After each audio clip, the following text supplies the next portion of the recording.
Resepi mudah rasaku. Kita nak buat bubur caca dengan jagung. Ayo! Masukkan air.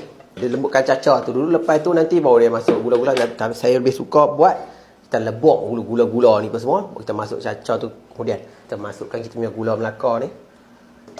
Tu dia, daun pandan. Bubur dah. Kita masukkan sedikit gula merah ni untuk menaikkan lagi warna dia. Nampak warna dia dah lain dah.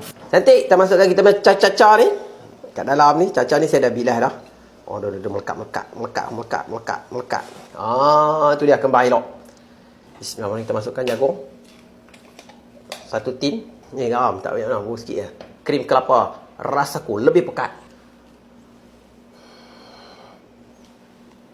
Dah boleh angkat dah.